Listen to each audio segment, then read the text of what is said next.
ಕೊಟ್ಬಿಟ್ಟು ಹೋಗಿ ಅಷ್ಟೇ ನನಗೆ. ಅವ್ರು ಯಾರು ನನಗೆ ಕೊಡ್ರಿ ನೋಟಿಸು, ನನಗೆ ಬೇಕು ನೋಟಿಸು. ಪ್ರೊಡ್ಯೂಸರ್ ನಾನು, ನನಗೆ ಬೇಕು ನೋಟಿಸು, ನನಗೆ ಬೇಕು. ರೆಸಾರ್ಟ್ ಓನರ್ ಕೊಡ್ಬೇಕು. ಇಲ್ಲಿ ಯಾಕೆ ಬಂದ್ರೆ, ಇಲ್ಲಿ ಯಾಕೆ ಬಂದ್ರಿ ನೋಟಿಸ್?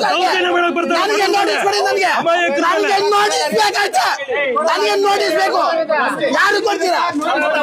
ತಲೆಯಲ್ಲಿ ಏನಾದ್ರು ವಿಜಯ ಹಾಕೊಂಡು ಮಾತಾಡ್ರಿ. ನನಗೆ ನೋಟಿಸ್ ಕೊಡ್ರಿ ಅಷ್ಟೇ. ನಿಮ್ಗೆ ACP ಕೊಡ್ರಿ, ACP ಕೊಡ್ರಿ. ವೈಟ್ ಸೀಟ್ ಅಲ್ಲಿ ಕೊಡ್ತೀನಿ ಅಂತ ಹೇಳ್ತೀರಾ? ಹಾಕಲ್ಲಿ ಕೇಸು ಸುಮ್ಮನೆ. ನಂಗೆ ಗೊತ್ತು ಏನ್ ಮಾಡ್ಬೇಕು ಅಂತ. ನನಗೆ ಬೇಕಷ್ಟೇ ನೋಟಿಸ್ ಬೇಕಷ್ಟೇ. ಈಗ ಸಾಹೇಬ್ರೆ ನನಗೆ CRPC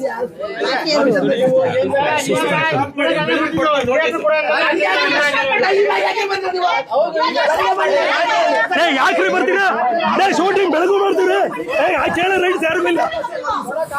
ಯಾಕ್ರಿ ಕೊಡಲ್ಲ ಸರ್? ಕೊಡ್ಬೋದು, ಕಾಲಕ್ಕೆ ಕೇಳ ರೈಟ್ಸೇ ಇಲ್ಲ ನಿಮ್ಗೆ ಸರ್. ಶೂಟಿಂಗ್ ಮಾಡೋದಕ್ಕೆ ನಿಲ್ಸೋ ರೈಟ್ಸೇ ಇಲ್ಲ ಸಾಹೇಬ್ರೆ. ಶೂಟಿಂಗ್ ಅನ್ನ ನಿಲ್ಸೋ ರೈಟ್ಸೇ ಇಲ್ಲ. ನಾವು ಅನೈತಿಕ ಚಟುವಟಿಕೆಗಳು ಮಾಡಿದ್ರೆ ಮಾತ್ರ ನಿಲ್ಲಿಸ್ಬೇಕು. 11 ಗಂಟೆಗೆ ಬಂದಿದ್ದಾರೆ.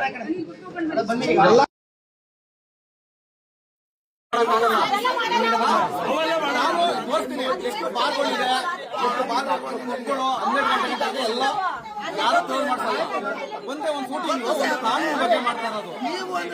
ಪ್ರೊಡ್ಯೂಸರು ಒಬ್ಬ ಲಾಯರ್ ಆಗಿ ಹಿಂಗ್ ಆಗ್ತಿದೆ ಅಂದ್ರೆ ಇನ್ನು ಜನಸಾಮಾನ್ಯರಿಗೆ ಏನಾಗ್ಬೋದು?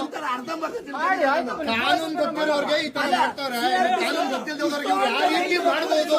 ಕಾನೂನು ಗೊತ್ತಿಲ್ಲದವ್ರಿಗೆ ಯಾವ ರೀತಿ ಉಳಿಬಹುದು?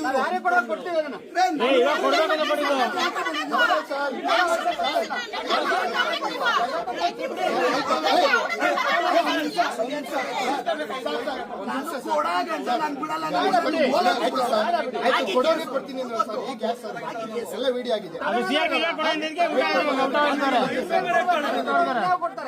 ವೈಟ್ ಪೇಪರ್ ಅಲ್ಲೇ ಕೊಡೋದು ಕಣ. ನಾವು ಪ್ರಿಂಟ್ ಮಾಡಿ ಕೊಡ್ತೀವಿ. ಇಲ್ಲಿ ಪ್ರಿಂಟರ್ ಇಲ್ಲ, ಲ್ಯಾಪ್ಟಾಪ್ ಕೊಡ್ಬೇಕು.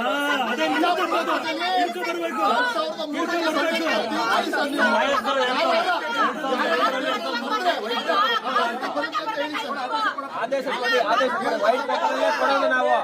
ನಮ್ಮ ಸಿಸ್ಟಮ್ ಪ್ರಿಂಟರ್ ಇಲ್ಲ ಅಂದ್ರೆ ಕೈಯಲ್ಲಿ ಬರದೆ ಕೊಡ್ಬೇಕು ನಾವು.